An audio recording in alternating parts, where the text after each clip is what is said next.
اور بد اخلاقی میں مبتلا ہیں، جس سے ہمارے ساری طاعات کا نور برباد ہو رہا ہے، بد اخلاقی کی وجہ سے، غصے کی وجہ سے، برے انداز کی وجہ سے، برے اخلاق کی وجہ سے، برے الفاظ کی وجہ سے، ان سب بد اخلاقی کی وجہ سے۔ اخلاق میں تو یہ ساری چیزیں داخل ہیں نا، انداز بھی اچھا ہو، آواز بھی اچھی ہو، الفاظ بھی اچھے ہوں، اخلاق بھی اچھے ہوں، تو یہ ساری چیزیں اچھی ہوں، شریعت اور سنت کے مطابق ہوں، لٹ مار اسٹائل نہ ہو، لٹ مار کہ بس اپنا کام ہونے دو، دوسرے جائیں بھاڑ میں، دوسرے کو برا لگتا ہے تو لگے ہمیں اچھا لگے۔ تو اس بد اخلاقیوں سے بچنا ہے، نفسیاتی بھی نہیں بننا ہے اور بااخلاق بھی بننا ہے، معتدل رہنا ہے، اتنا بھی حساس نہیں بننا ہے کہ کوئی ملے بس مرنے ہی لگ گئے بیچارے۔ ٹھیک ہے بھائی، ملے جس طرح بھی ملے، اعتدال سکھاتی ہے شریعت ہماری، اعتدال سے رہنا سکھاتی۔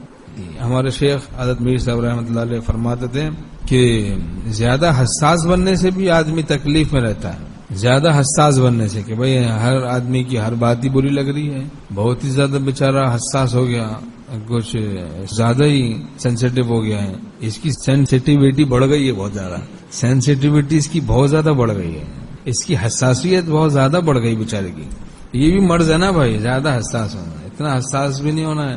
اب آپ صلی اللہ علیہ وسلم کی لطافت کیسی ہوگی بھائی؟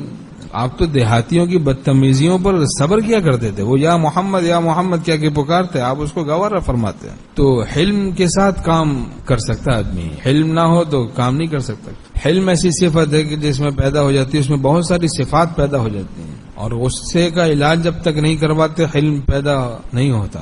اکسیر غضب، غصے کا علاج، ایک پرچہ ہم بھی جیب میں رکھتے ہیں، یہاں سے تقسیم کرتے ہیں، اس کو پڑھیں، جیب میں رکھیں، روز پڑھیں، عمل کریں، بار بار غصے کے تقاضوں کو اللہ کی رضا کے لیے دباتے رہنے سے حلم پیدا ہو جاتا ہے، حلم پیدا ہو جاتا ہے۔ اللہ تعالی ہم سب کو بھی حلم نصیب فرمائے۔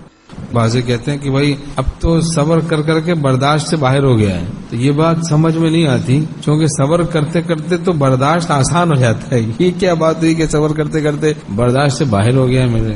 یہ بات سمجھ سے بالاتر ہے بھائی، بار بار کوئی آپ کو ایک ہی جگہ مارے گا تو وہ جگہ سن ہو جائے گی، اب کہیں گے آسان ہو گیا ہے صبر، اب تو لگتا ہی نہیں ہے۔ ایک طالب علم بہت پٹتا تھا اپنے ایک استاد سے، تو اس سے کسی نے پوچھا کہ تجھے تکلیف نہیں ہوتی؟ کہا کہ شروع کے 2 دن ڈنڈوں میں ہوتی ہے، اس کے بعد تو پتہ ہی نہیں چلتا، سن ہو جاتا ہے سارا جسم، جہاں جہاں لگتے ہیں ڈنڈے۔ تو غم کو دینے سے وہ باز آئے تو کب، جبکہ غم سہنے کی عادت ہو گئی۔ ایک جگہ ہم نے کہا بھائی کم ظرفی سے بچنا چاہیے نا، 1 2 3 4 دفعہ کسی نے ہمارے ساتھ برائی کی، یعنی غیبت کی یا بہتان لگایا، گالی دی مراد ہے، تو پھر یہ کہ بس پھر صبر ٹوٹ گیا، پھر وہ گالی گلوچ شروع کر دی۔ یہ کم ظرفی سے بچنا چاہیے۔ وَاعْبُدْ رَبَّكَ حَتَّى يَأْتِيَكَ الْيَقِينُ، اپنے پروردگار کی عبادت کرو یہاں تک کہ تم کو موت آ جائے۔ تو بھائی اس لیے صبر مستقل اختیار کرنا ہے، برائی کا بدلہ بھلائی سے دینا مستقل، دین پر مستقل چلنا ہے، کبھی کوتاہی ہو جائے فوراً نادم ہو کے اللہ سے معافی مانگنا۔ تو یہ کم ظرفی سے بچیں۔ غصے کا تقاضا، بد اخلاقی کا تقاضا، ہر گناہ کا تقاضا جب دبایا جاتا ہے اللہ کے لیے تو وہ نور بن جاتا ہے۔ اللہ تعالی ہم سب کو بھی حلم نصیب فرمائے۔